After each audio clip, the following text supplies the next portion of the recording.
when Nobel Peace Prize winner Aung San Suu Kyi became the leader of Myanmar, the world and her country looked to a new democratic future. But 1 year on, her reputation is tarnished, and her country is beset by problems. Accusations of crimes against humanity are just the beginning. I'm Steve Chow. On this episode of 101 East, we travel across Myanmar and ask, had the high hopes for Suu Kyi turned to dust?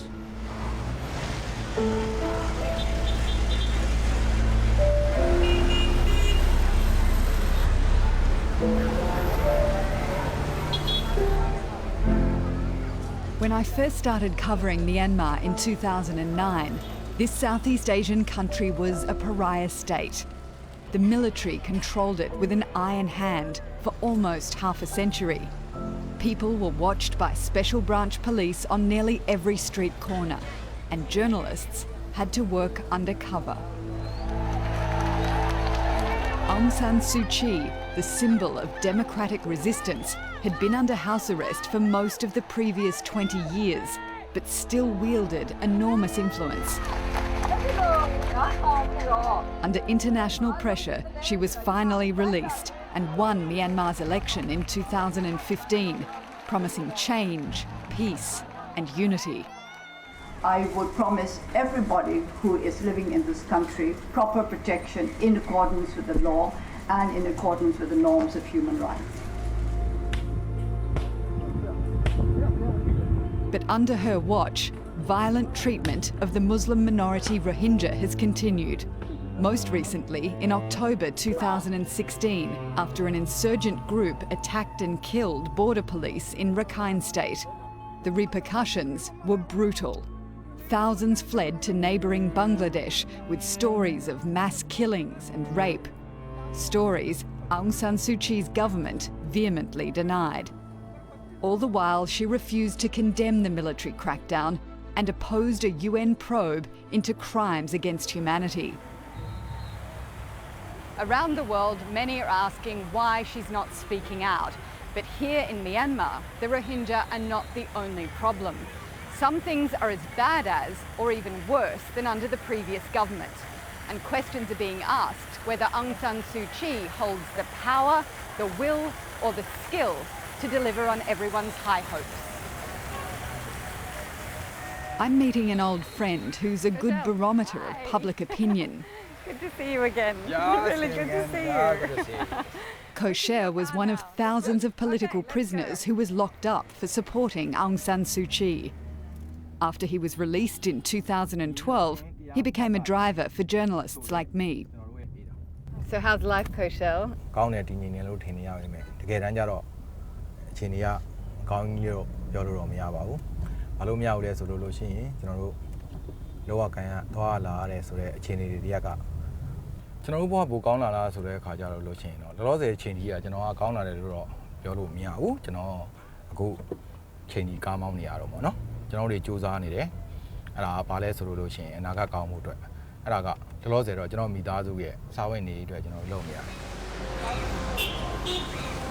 In Myanmar's largest city, Yangon, the heady dreams of democracy solving all the country's problems have dissolved.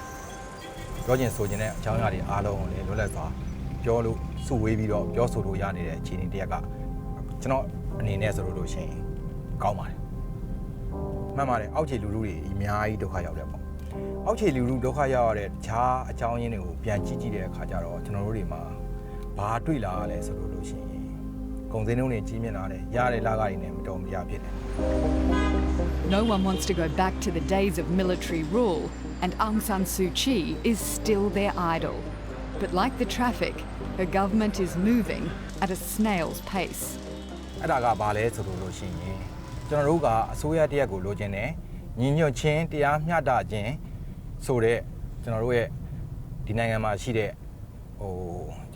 democracy စံနှုန်းစံညွှန်းနဲ့ညီတဲ့အခြေအနေတရားကိုကျွန်တော်တို့အားလုံးကမျှော်လင့်ကြတယ်။အဲ့လိုမျှော်လင့်တဲ့အပေါ်မှာ2015မှာတော့ကျွန်တော်တို့က election နီးလူထုရွေးကောက်တဲ့နီးနဲ့အနိုင်ရခဲ့ပေမဲ့ကျွန်တော်တို့အလုံးစုံရသလားဆိုတော့မရပါဘူး။ It was never going to be easy for Aung San Suu Kyi to create the change everyone wanted. The military retained 25% of seats in Parliament, the 3 most important government ministries, and veto power over the constitution. She inherited a nation crippled by poverty and at war with dozens of different ethnic groups. Aung San Suu Kyi made peace her #1 priority.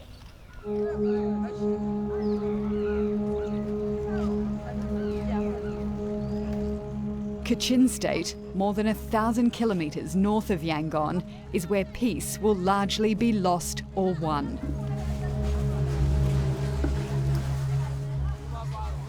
The capital, Myitkyina, looks peaceful, but the Kachin have been at war with the central Burma Buddhist government for decades.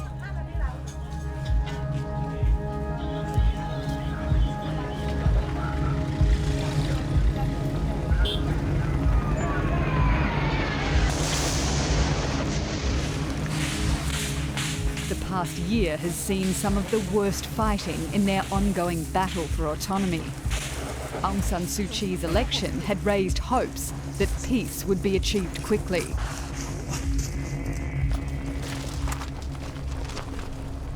I first visited these camps for internally displaced people 5 years ago. But instead of disappearing, they're now needed more than ever.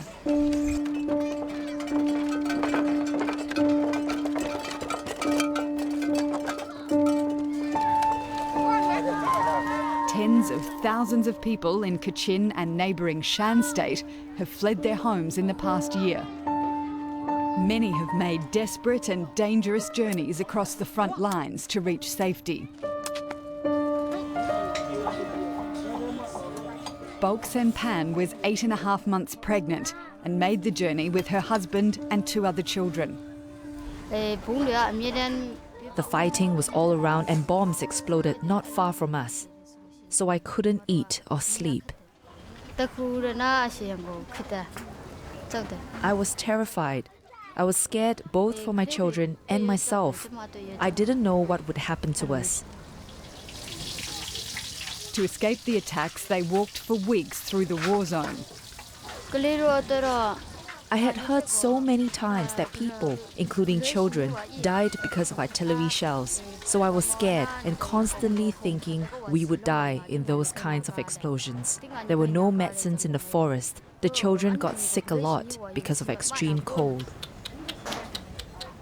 While they were on the run, she gave birth to her youngest daughter under a tarpaulin, their only shelter from the snow. That morning, it was so cold. And besides that, we had to wade through the icy water. My baby wouldn't drink milk, and every time I tried to feed her, she would start crying and crying and crying. She wouldn't stop. Now they live in a tiny shack with 10 other adults. She says they're lucky to be alive. For Bulk Senpan and her family, Aung San Suu Kyi's government has meant more hardship and more war. A lot of people thought that under Aung San Suu Kyi, she's a Nobel laureate, things would have got better.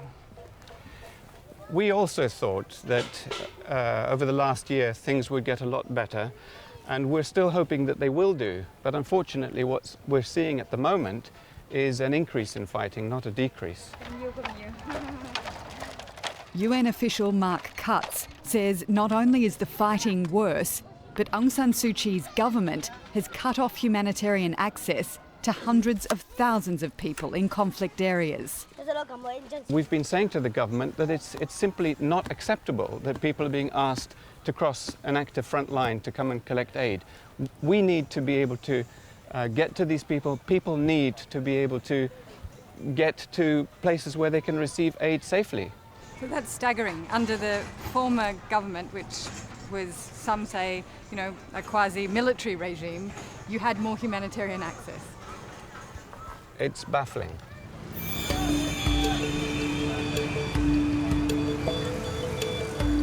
Kachin leaders agree that things are worse under Aung San Suu Kyi. I'm on my way to meet one of them.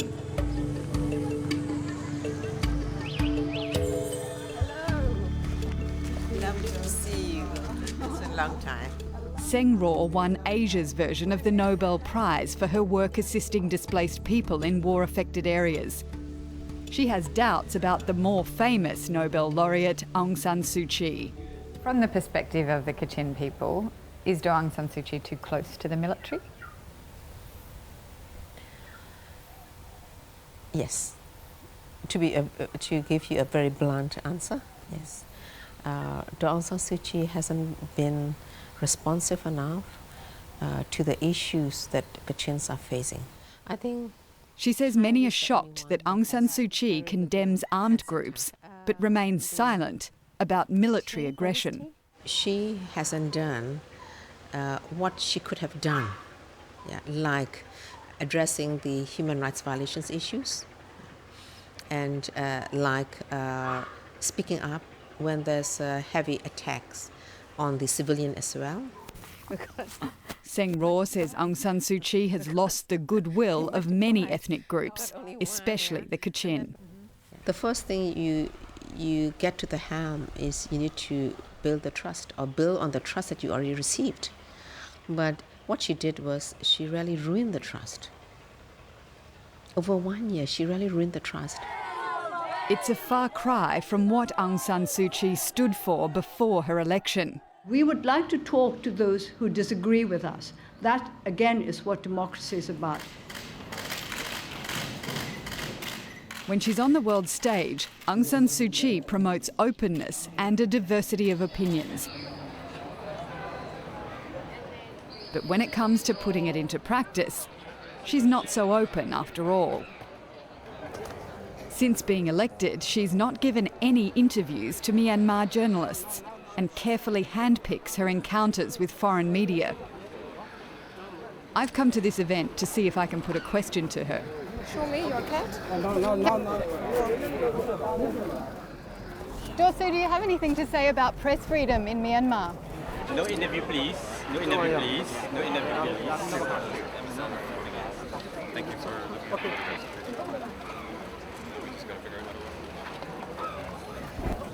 Well, this is an event that's here to support press freedom, but as you can see, once again, she's not taking any questions. Tonight, Aung San Suu Kyi is sticking to her script. I look upon it as an encouraging sign for our country that potential can be realized. People have talked for many, many decades about the potential of this country. I think we are beginning to see the realization of this potential in spite of the many challenges that remain. The local media say her refusal to speak to them is threatening Myanmar's fragile democracy. There is a risk of getting a label of dictatorship if we are completely cut off from her. We don't understand what their vision is, what their plan is, right? Because simply they're not talking to the media. Here, you put that in your pocket. Sunny Sway was locked up for publishing a newspaper during military rule. He now publishes a weekly magazine called Frontier. You're going to look at the camera when you answer. Today he's making videos for Facebook to show that all is not well for the media. What are some restrictions to press freedom that still exist in Myanmar today? One, access to information, and second, 66D.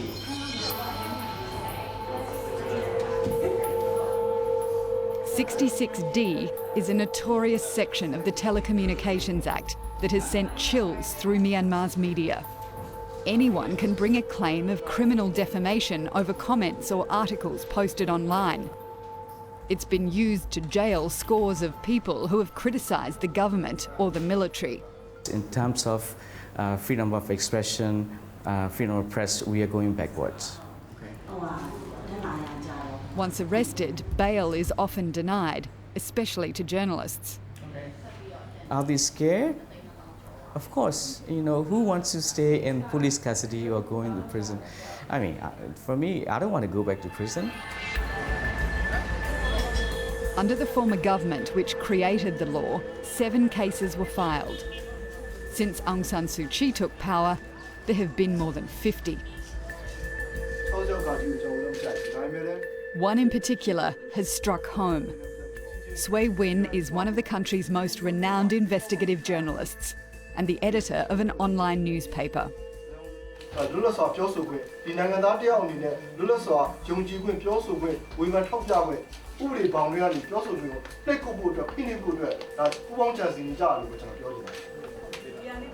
Sway Win recently had a complaint filed against him under 66D. Hi. How are you? Are you holding up okay? Yeah, okay. I received so many phone calls, so this is not a... Sway Win's investigative reporting on a number of controversial issues has upset people in high places. But it was a Facebook post that brought him trouble. Sway Win accused an ultra-nationalist monk of breaking Buddhist rules. The monk was later banned from delivering sermons for 1 year, but his supporters accused Sway Win of defaming him. Did you ever think you'd face these charges, though, under a democratic government? I never expected, but I think this is the right time to speak out. Since the case began, Sway Win has been threatened by armed thugs. He's waiting to be arrested. Unless the law is changed, he's likely to go to prison. I've come to Myanmar's dystopian capital, Naypyidaw. Suu Kyi's party, the National League for Democracy, or NLD, could change or abolish 66D. But they recently refused to even discuss it in Parliament. With 100 former political prisoners making up her government, I want to know why they aren't getting rid of this oppressive law. But it seems access to lawmakers is worse than under the former government. No. We're not allowed in here? Okay, we can't film in here? No media. No media. Okay, we can't film in there anymore. We used to be able to film in here. This guy don't know how to talk, they know only pushing people. Okay. Are media not allowed to film inside anymore? No media. They don't know how to explain you, they know only pushing people. Okay. With that helpful warning from a local journalist, we retreat. So these days the media are kept well behind this roped off area, away from where the military enters and away from the MPs. You can't stop them to ask questions anymore.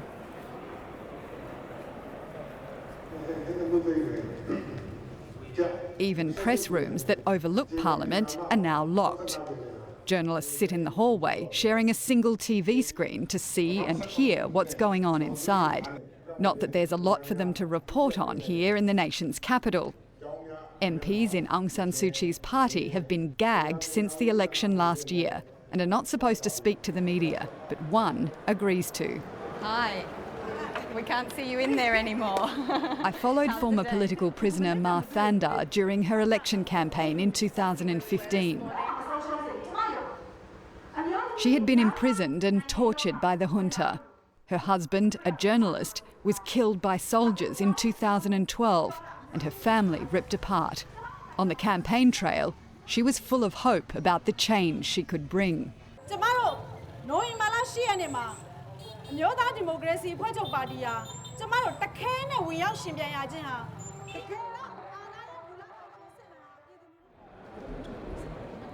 Today, in her new role as an elected official, I broached the issue of 66D. She can't comment on behalf of her party, the NLD, but has her own opinion. You were a political prisoner, so... Many of our MPs were political prisoners. So we do consider our own experiences in this when we think of the laws. We are still discussing 66D. The majority of MPs agree there is a lot to amend. 66D gives a lot of power to the judiciary, but we want to address the procedure. But even with good intentions, things don't happen quickly in Naypyidaw. The only people with experience are from the previous regime, and most MPs are still learning how to be politicians.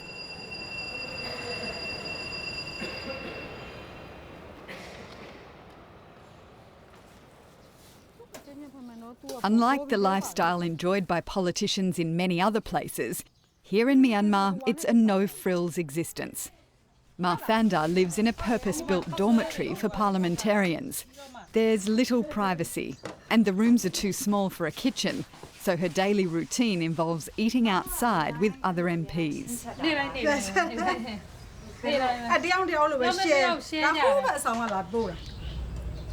It's a far cry from the opulent halls of Parliament where they work. As most are first-time parliamentarians, they seek advice from one another and discuss the events of the day.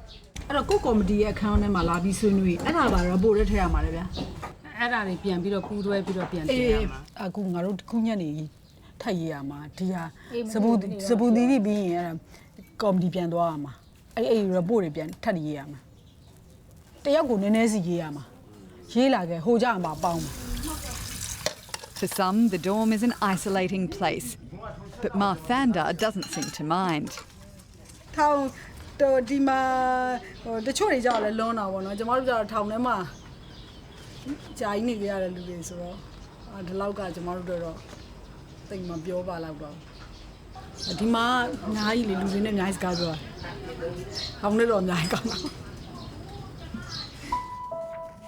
Ma Thanda and her colleagues have no office, no staff, not even an internet connection. They have limited resources and a limited role.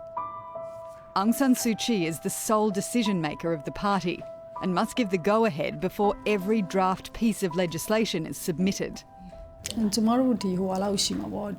must be about a year since I last saw her. I saw her when we were inducted, so it must have been about April last year. Tomorrow, April, this is a lower house parliament. Critics say Aung San Suu Kyi's party is undemocratic, her leadership authoritarian, and the reliance on her for decision-making is creating bottlenecks that prevent Myanmar from moving forward. When I put this to Ma Thanda, she quotes Suu Kyi.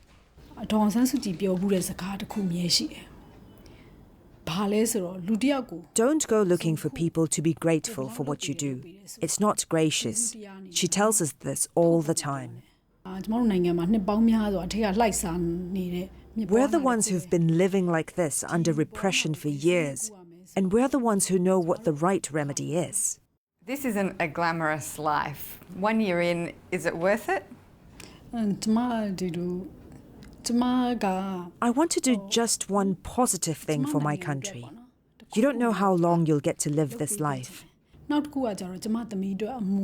Also, I want to leave my daughter a legacy. I can't give her physical inheritance. I still don't own a house. So, she will know her mother worked for her country.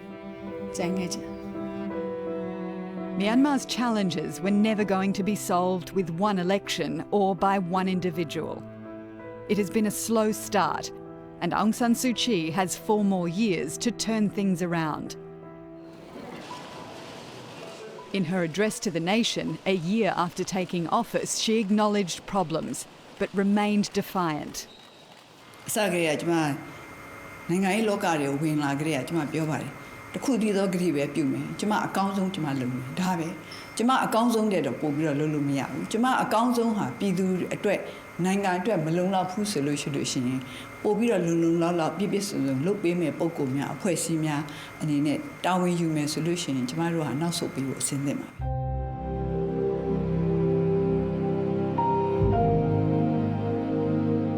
But after decades of dictators, no one wants her to surrender.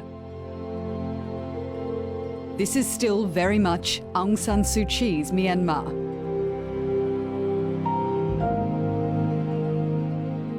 Despite many problems, she remains the country's most popular politician and a potent symbol of change.